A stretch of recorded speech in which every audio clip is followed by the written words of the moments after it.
Hello YouTube, Alexei here and welcome back to Blood Omen. Now, last time we've stopped up here in the beginning of the light dungeon, which I accidentally, erroneously called a sanctuary, where we will be getting the light spell. Now this, I'm just showing off that there is nothing of value in this room, there is just a checkpoint, and now let's proceed. So first of all, I would like to point out that in this episode there will be no plot advancement whatsoever. This is kind of a filler where we basically collect stuff and get familiarized with different aspects of gameplay, with different equipment and different mechanics. And right now we will get a secret. Voila! Many times when there is something that is lit up in a colored light, it will often be a secret, like a hidden switch or some kind of a weird magical secret door like this, because I can only imagine what it really is, because I couldn't see anything. Now, two more concepts. First, the spiked balls. This is basically introducing us to the concept of traps, to navigating traps. And here's the light spell. While it is true that natural light weakens a vampire, magical light can have many uses indeed. And this is how it works. Yeah, simple. Now we suddenly see, and it's much easier to locate the doorways, spikes, enemies, switches, well, traps, the spiked balls. Now, spiked balls are essentially the kind of a beginner level trap navigating exercise. I'm not sure how else to call it, because the game does a very good job at slowly pulling us into various gameplay mechanics, such as in this case navigating traps. They will become a lot harder in the game. I mean, a lot harder in the future game, I'm sorry. And when I say a lot, I really mean a lot. It will become, in later stages, it will often be borderline impossible to go through the traps unscathed. And the second thing is the fact that now we have prisoners that are vocal, and they have one phrase on the loop. That was perfect timing. This phrase, "Please help me, kind sir," it's just one phrase that is on the loop, and it will become incredibly annoying, and we will hear it a lot, and it will even be recycled in Blood Omen, so get used to this. Get used to hearing, "Please help me, kind sir."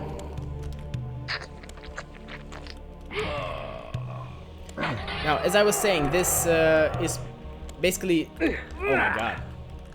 Now, these spiked balls would be fairly easy to navigate if I were paying any attention to what I'm doing. And there's a mosquito flying over here. God, jeez. I'm sorry. And yeah, this is basically just to familiarize us with... there's a switch there. By the way, this is what happens when you hit a skeleton instead of just slaying it. And I managed to avoid that spiked ball. I'm surprised. Okay, now let's collect that rune triangle. Apologies. And proceed to another secret, another lighted switch. Now, unfortunately, when you turn on the light that is spell, that is magical light, you can't really see the secret. So, well, any secrets, any such hidden secrets. So, sometimes it is better to keep it turned off, especially considering that you can still kinda see where you are. Now let's collect this Heart of Darkness and leave. I'm not gonna bother with these prisoners. And we are almost done with this. Oh, Christ. We're almost done with this light dungeon. Now all we have to do is to collect this flay artifact, navigate through this room, and I believe that this is the last room here. Is it? My memory is failing. Yeah, it is the last room. Yeah. Okay, good. Very well, now we can proceed on our way to... Bay Victor! On our way to getting introduced to another concept, to a new form.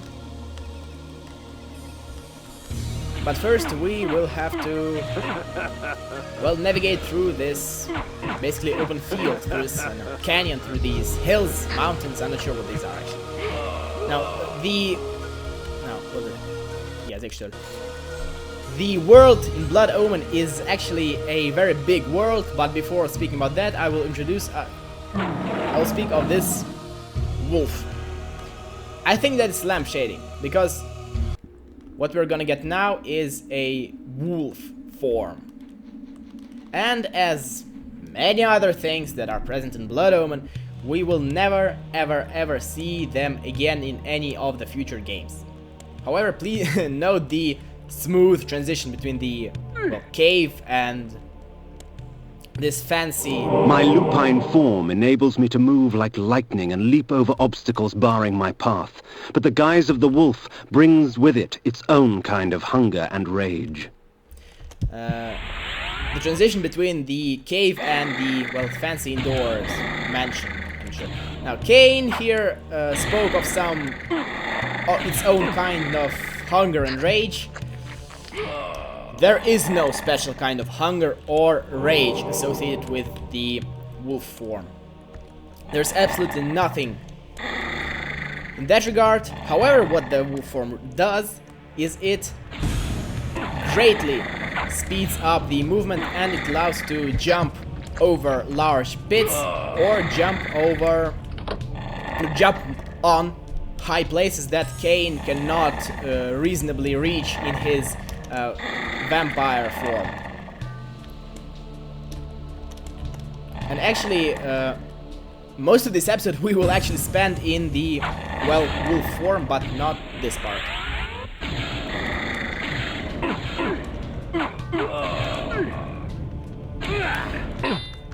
Now as you can see, this is the new kind of enemy. All I have managed to find about them is that they are, according to the Legacy of Kain wiki, called dandy throwers. That's all I can say about them. They're basically just improved knife throwers. Now this is just a generic health potion, which we cannot pick up because we're at max health. Yeah, I'm not even sure why would developers include a health potion in this game, considering that you're a vampire and you drink blood to restore health. So now I'm basically showing off how wolf form Kain jumps over things, jumps on things. And now we get into a different cave. Well, not cave really. A different location. And another enemy. This is a poleaxe wielder, and it's a fairly annoying enemy, which you only really beat with one tactic, and that is hit and run. And hit and run and hit and run until he dies. So what we have to do here is we have to flick this switch and do the exact same thing on the right side of the room, and we will then be able to hit that portal.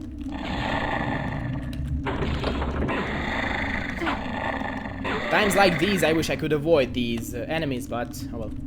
Now, this is a troll portal. It's just a way out. It's just a way out. But now we have the wolf form and we can proceed on our way.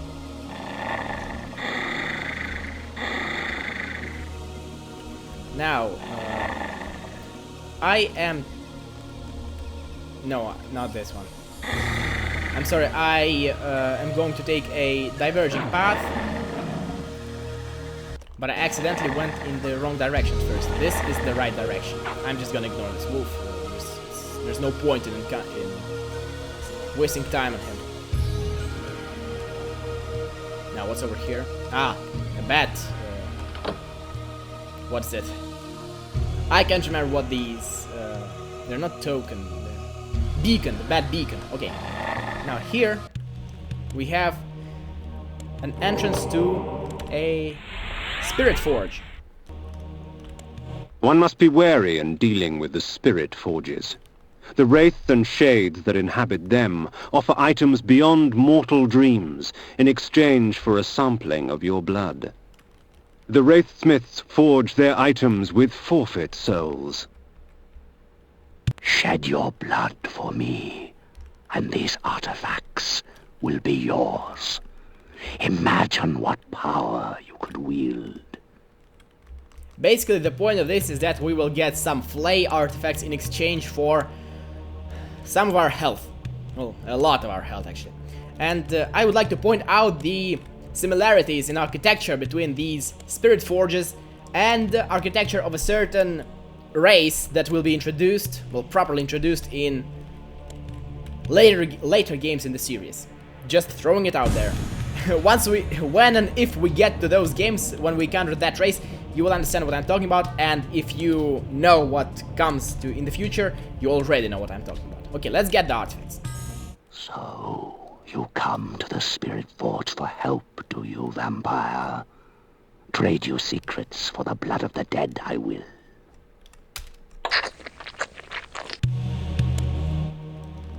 And now we have a bunch of flay artifacts, which I think I will show off finally when we encounter our next enemies here. To be honest, I don't remember if I showed them off in the last episode, but there isn't much to do in this episode anyway. We're just collecting stuff and slowly but surely navigating through various bonus areas. Okay, we have to become the wolf again to jump off.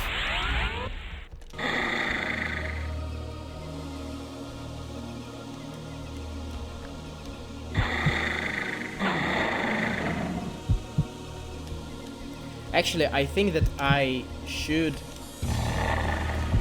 use my some of my hearts of darkness, because voila! Basically, a portable medkit.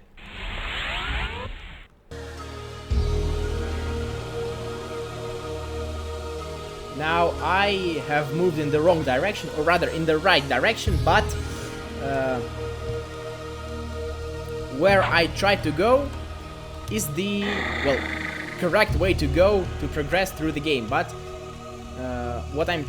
Night dawns, and with it, the vampire grows stronger. Okay, I apologize for this. I apologize for this cut, I just got a little bit lost there. I haven't gotten anything of value. And I will gladly ignore all these people, because honestly, I have no desire to battle them. What I want is to get a new ability.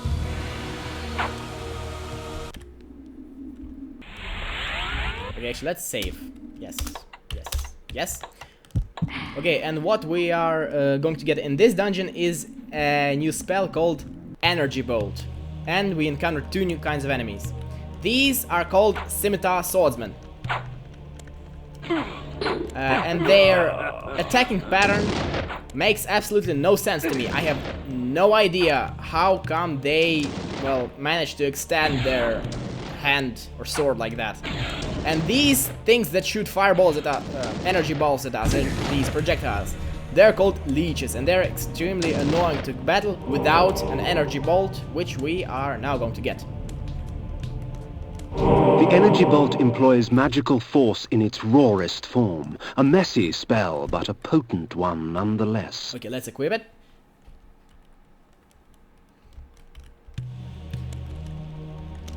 And now we are going to use it a lot, because this is the most convenient way to get rid of these leeches.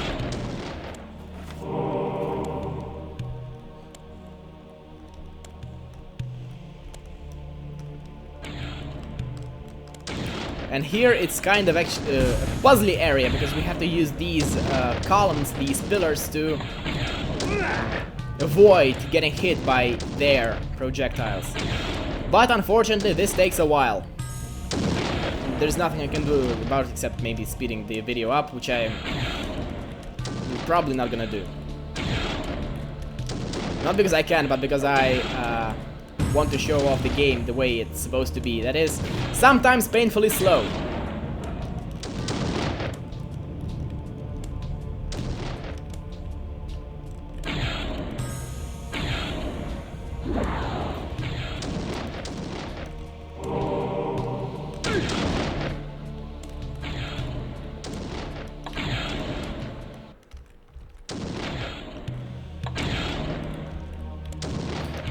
Okay, we have finally taken them down, and we are now going to show off another usage for the energy bolt spell. That is flicking distance switches.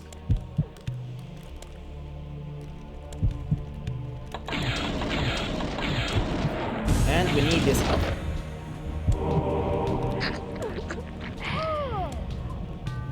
Now, this game, as you can see, the pacing is getting quite slow, and I've been thinking about why, and I've been thinking about it in general, and really, all Legacy of Kain games have this problem. There will be some point in any of the Legacy of Kain games where it will eventually have some trouble with its pacing. Now, in this case, it's actually not as bad as in most other Legacy of Kain games, but here it's actually a bit worsened by the fact that the world is just so huge, and it wasn't actually always planned to be like that. The original concept for the Pillars of Nosgoth was supposed to be a much smaller game, but it's actually a fairly interesting history. Now rewind the clock 20 years back, to 1995. In 1995, what happened was the first E3, Electronic Entertainment Expo. I was 1 year old back then. Wow. There was an exposition of Blood Omen there, and it received a very good reception there. And after that,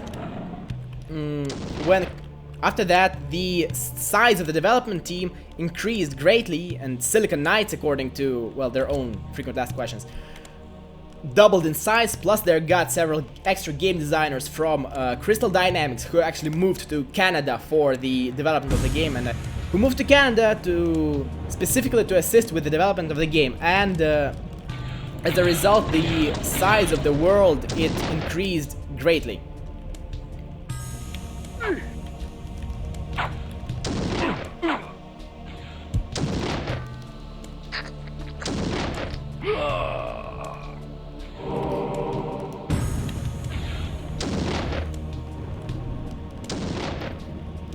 And other games, they don't really have that huge of a world. Okay, now that we've gotten the energy bolt spell, we're not really gonna use it that much because we need health, and we can't really get it when we rip our enemies in pieces. So the location to which we're getting right now, I think actually that I will speed up the road because it's just getting really painful, for me at least.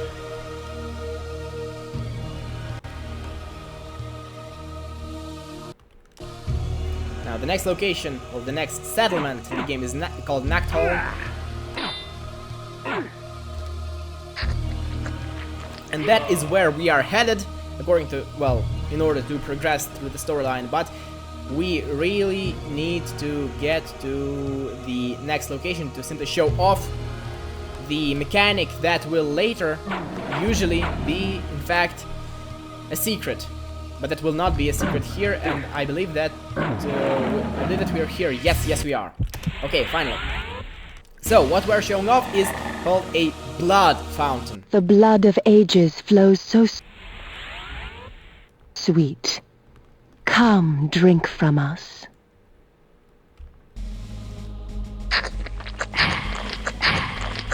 Your strength has increased, for our blood enhances. Very well. Two things. First, there is absolutely no explanation anywhere as to what exactly is talking to Kain in these segments. And second, if you remember me talking about two types of drinkable blood, red and blue, I messed up. I completely forgot about black blood, which is, well, one of the instances of which we can see here. And it just harms Kain when it's being when he drinks it. Do not be greedy, vampire. You have had your fill. Yes, Kain has had his fill. And now that Kain has had his fill, our health is restored, but more importantly, this blood fountain gave us a strength upgrade. So, as in, Kain is physically stronger and he can actually move a lot more stuff than he previously could. So, for example, if you remember, in episode 1 we saw a secret in the second crypt. Well, first one if we exclude Kain's mausoleum. Now we will be able to get that secret. However, I'm not going to be getting it right now. I will eventually be getting it, but I think that I will include it in a bonus video. And for today I will cut it off here, and in the next episode we will be finally getting to Nact Hole, which we will do by moving these boulders. So thank you for watching, hope you enjoyed it despite the fact that there was basically no content in this episode. But in any case, if you sat through this, thank you for watching and goodbye, and see you next time.